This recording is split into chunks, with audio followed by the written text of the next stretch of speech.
Welcome to the HCI family of podcasts. We're your source for personal, professional, and organizational growth and development.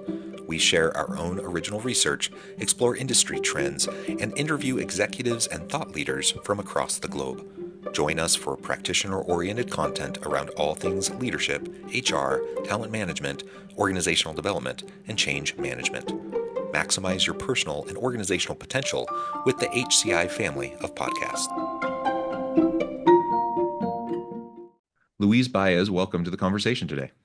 Thank you so much for having me, John. It's a real pleasure. You're joining us from Sacramento. I'm south of Salt Lake City in Utah. And today we're going to be talking about how to inspire employees, build engagement, and drive real results within your organization. Really, really important topic. It's interesting because, as leaders, as managers, I think we always talk about driving results, but the reality is I can't force anyone to do anything. I can try to wield carrot and stick and try to force things on people. And maybe in the short term, I can kind of get away with that. But especially in this day and age in the knowledge economy, if you want long-term sustainable results, if you want collaboration, creativity, innovation, you're just not going to get the results that you want if you're only trying to drive results via carrot and stick, right? And so then how do you do it? And that gets back to really the soft skills of leadership, and trying to inspire people and influence people, and creating an environment where people can motivate themselves and find their own intrinsic motivation to do great things. So this is what we're going to explore and discuss together today. As we get started, I wanted to share Luis's bio with everybody. Luis Báez is a revenue enablement strategist plus sales coach dedicated to serving executives and sales leaders at businesses.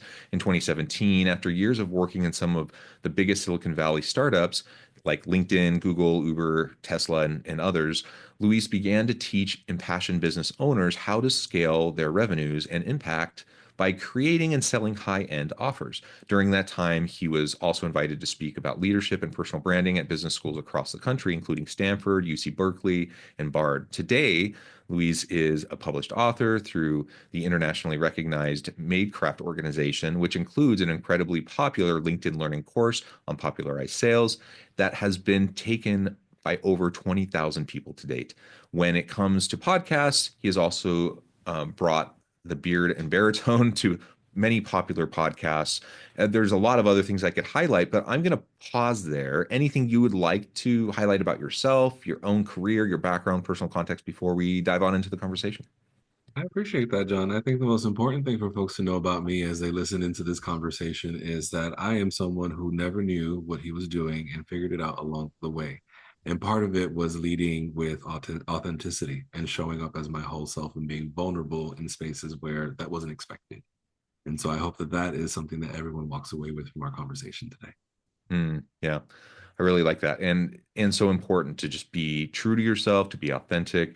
And if you're trying to inspire others, I think it really does start with authenticity. So you have to first be the leader that you want to be for yourself, that you would want others to be for you, right? Like you have to be true to yourself.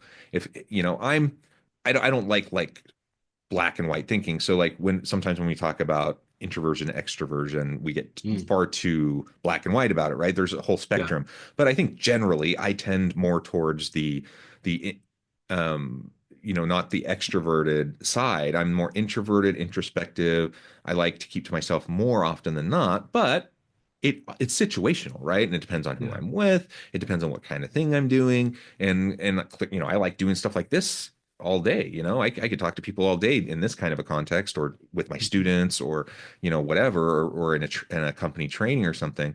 And so obviously, it's different for everyone in terms of what they're comfortable with. But I'll tell you what I'm not going to ever do or be as a leader. I'm never going to be that super, extroverted, Tony Robbins type of like inspirational person. Like you can think of like movies and depictions in media, about that charismatic leader. And it's great if that's how they are, but like that's not me. And so if I try to do that, it's just going to fall completely flat. I'm going to be inauthentic. People are going to know that. They're not going to trust me. I'm not going to be able to inspire results, and all I'm going to do is undermine my own credibility and ultimately erode trust. And it's just going to make for a bad situation. So what you said on the outset, I think, is just really, really important as a kind of baseline. That yes, absolutely, we need to know ourselves. We need to know. There's nothing wrong with trying to grow and trying to stretch ourselves, but know yourself and know your strengths and lean into your strengths and be authentic, right? And I think that's really key. Yeah, I think that the important thing for me was, as someone who grew up in poverty and is a minority across several categories, I played the game to appease everyone when I stepped into a corporate setting, when I stepped into the Mm, sales world, and when I stepped into being an executive. And what I found is that being the good boy, being the team player, following the traditional sort of rules and social norms about how to do business was not only misaligned with who I am, but it actually worked against productivity. Right. It was a matter of, in order to break down walls and to really drive innovation, you've got to be the type of voice and the type of person and the type of energy in the room that says what needs to be said, focusing on what's right and not getting consumed with who's right. Right. And being that person took a bit of adjustment on my end. Right. I had to fall and scrape my knees a few times. But ultimately, I found that being myself and speaking my mind and daring to do so was the turning point in my career. And so I advocate for that. And I also advocate for an environment where leaders take the load off of themselves, of having to do it all, know it all, and really allow other people the opportunity to shine. yeah, I like that. Oh, because truly, especially in this day and age, of knowledge work, excuse me, of knowledge work, of really specialized expertise. If I'm leading a team, I'm not the expert in everything. I don't know. Like I'm leading a team of people, trying to help bring them together, trying to help them collaborate effectively, creating a good environment, etc. Right? And I'm managing certain things and whatnot. But ultimately, I'm not the expert.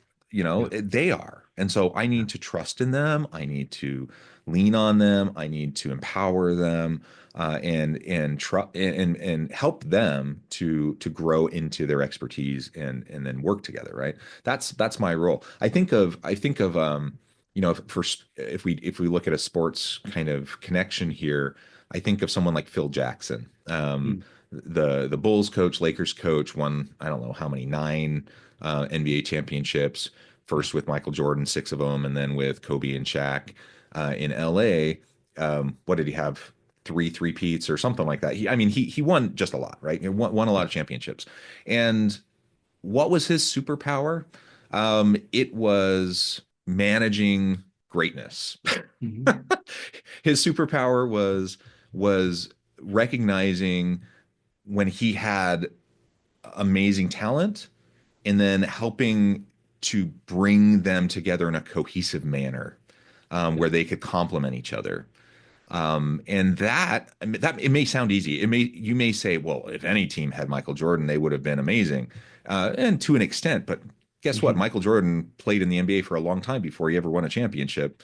So just having a great player doesn't get you there. You have to Exactly. have people that can then work together and tap into the diverse skills and expertise that people have and bring it together, right? And that's something that he was able to do. And he wasn't the expert. He wasn't the Michael Jordan. He wasn't the superstar. He wasn't the Kobe or Shaq, right? Yeah. But he was able to create that environment and manage the egos and all of that kind of stuff better perhaps than anyone else. And that's why he had all of that success.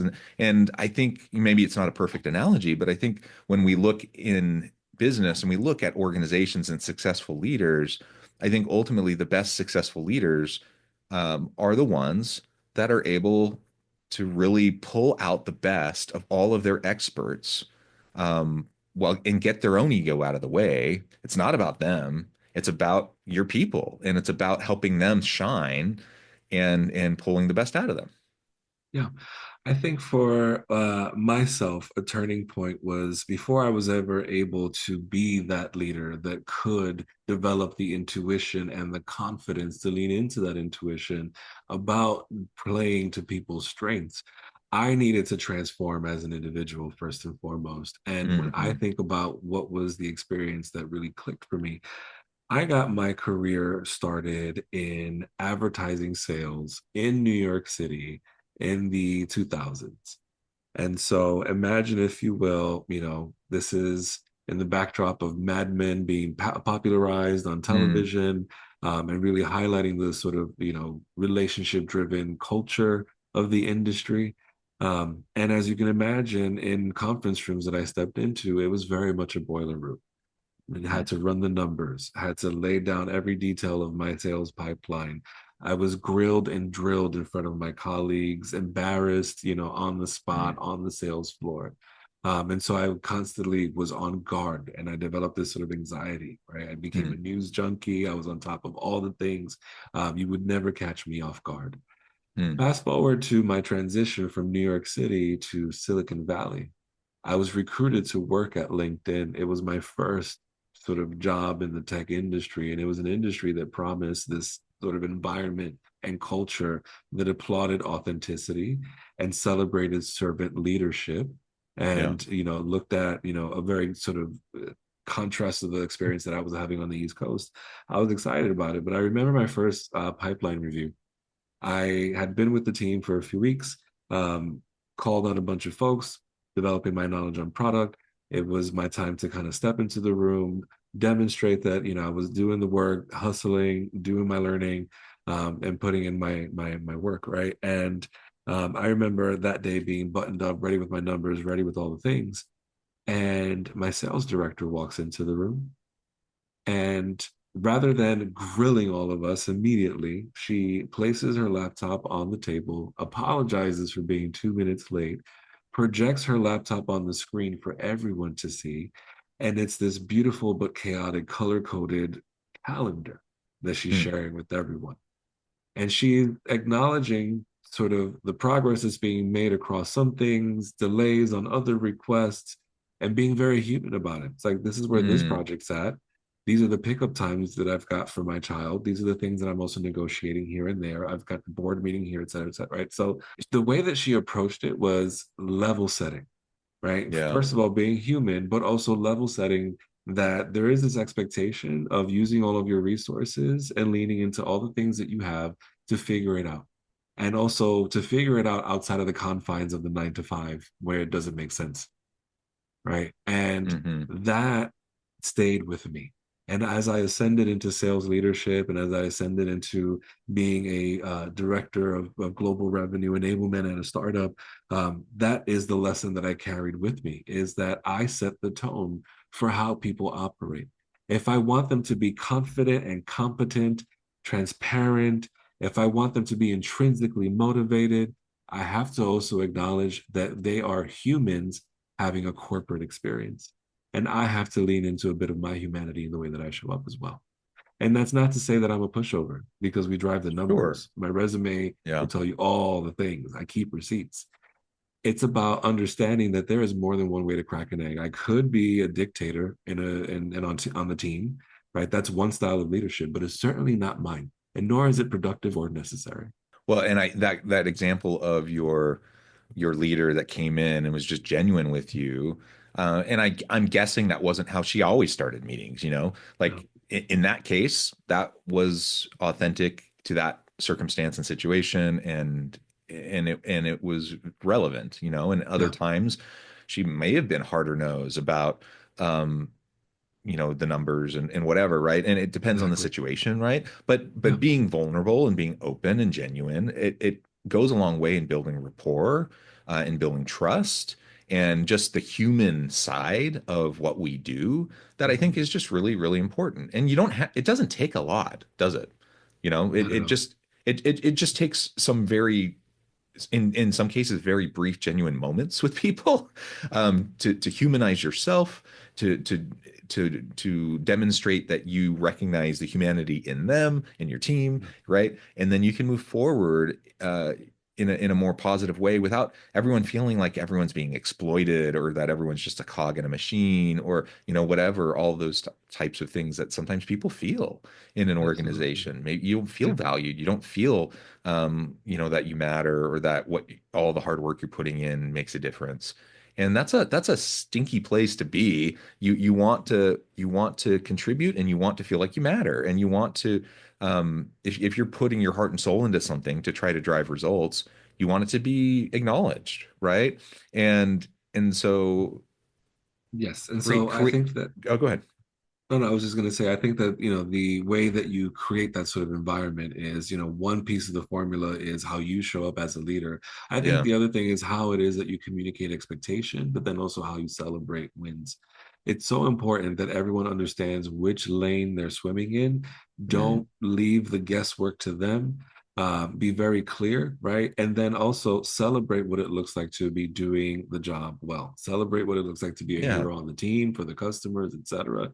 When you exemplify things, not only does it give people clearer sort of dimension and structure around how they should invest in themselves and how they should perform, but it also starts to highlight how it is that they can excel. If they understand where the bar is and they understand how to clear it, and then they can exceed it. Yeah, and that really is frustrating for a lot of people when they have the motivation, they want to excel, they want to succeed, yet they really don't know how to get there.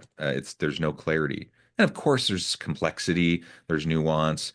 We're in a messy world, and so there's never going to be perfect clarity, right? But to be able to have some level of understanding and clarity around what you're striving for, having KPIs and having goals and things that are measurable that you're working towards and having regular feedback and coaching sessions and things like that. All of this leads to better outcomes, right? And doing it with a touch of humanity so that people know that you care about them. You mentioned servant leadership earlier, Yeah. and I'm glad you did because some people think that servant leadership is just this warm, fuzzy kind of nonsense that, you're just a pushover if you practice that kind of a philosophy or a mindset with your people.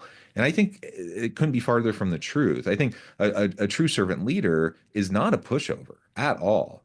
What they are is they're trying to pull out the best from their people. They get their own ego out of the way, and they're trying to develop their people and provide the support needed to make that happen. And sometimes that means you have to have hard conversations with people. Sometimes that means, sometimes it has the tough love component to it. I think about how I try to raise my kids. I love them to death. I'm serving them daily. I'm trying to help them become the best selves they can become, right? I'm trying to help them grow into productive, happy, thriving adults. That's what I want for people at work. They're not my kids, right? But you get what I'm saying. Like I want my team to thrive. I want individuals on my team to thrive. And sometimes they're not. And sometimes their motivations aren't there. Sometimes their work ethic isn't there. Sometimes they're distracted. Sometimes there's things that need to be addressed. And a servant leader, the difference between like a dictator and a servant leader is the dictator will just come down with the hammer uh, and bludgeon people, while the servant leader will have developed relationships, genuine, authentic relationships with their team, and be able to have those coaching conversations, those developmental conversations to proactively help people grow and develop in real time and address the issues that are present. Absolutely. I think that there is this idea that, if you're a pushover as a leader, people will take advantage of you, productivity will sink, etc. There are these assumptions that people have about what productivity entails. Mm, And I love exploring things that are counterintuitive. mm, I love be looking at what it looks like to swim upstream, go against the grain, do things differently, and thrive in doing things that way. And so all of the leadership examples that I had throughout my career and throughout my education were all very authoritarian. And yeah, I knew that in my gut, the people that I most admired were those folks that were so secure in themselves that they didn't project their egos in terms of, yeah, yeah, getting people motivated, right? I always admired those people who had gravitism, magnetism. When people want to be around you, that is a sign that there's something about the way that you reciprocate that energy and that effort, and nurture relationships that is stable and sustainable. That's the thing about the authoritarian sort of approach, is that it feels really unstable. It feels like, I'm going to be here one day and gone the next, right? And because I'm not going to be appreciated, because it will come down to a half percentage of whatever my performance is, right? And Hmm. so I'm not going to give you my best. I'm not, as a leader, going to get anyone's best, right? And so when I think about productivity, especially coming up in sales, the sort of intuition is that sales is a numbers game. It's very metrics driven, etc. But the thing is that there's this element of energy and intuition in the way that you engage with customers that you can't quite measure. Sure. And Yeah. if the entire team is in a rut, then your revenues are also in a rut, no matter how powerful your CRM, no matter how beautiful your marketing, right? The energy that your team brings to the relationships ultimately drives the results. And so that's also what I'm cognizant of. Like, what is that secret sauce? That secret sauce is empowering people to show up and teaching them how to lead and teaching them how to be responsible for managing, their own books of business. There is just so much here. We've only scratched the surface, yet I also note the time, and I'm going to have to let you go here in a few minutes. Before we start to wrap things up, I wanted to give you a chance to share with the audience how they can connect with you, find out more about your work, find out more about, your thought leadership in the space and some of the other, podcasts you've been on and writings that you've done and things like that. How can people find those? And then give us the final word on the topic for today. Yeah, I appreciate it. You can hang out with me on LinkedIn. That's certainly where I spend my time. And if you want to learn more about my work and some of the things that I've produced, you can check out learnfromluis.com, and you can get access to all my programs, podcasts, and everything there. And the thing that I'll leave everyone with is, when you think about what it means, especially this day and age, in the face of AI and all the fears about Mhm. all the things happening in the economy and politically, et cetera, the more human you can make the experience, the more human you are in the way that you show up, the more grounded the experience will be for everyone else. And that's what we need right now: grounding and stability. Grounding and stability. I like that. Well said. Luis, thank you so much. It's been a real pleasure. I encourage the audience to reach out, to get connected, find out more about what Luis can do for you. Check out his many resources, all the great stuff that he puts out. And as always, I hope everyone can stay healthy and safe, that you can find meaning and purpose at work each and every day. And I hope you all have a great week.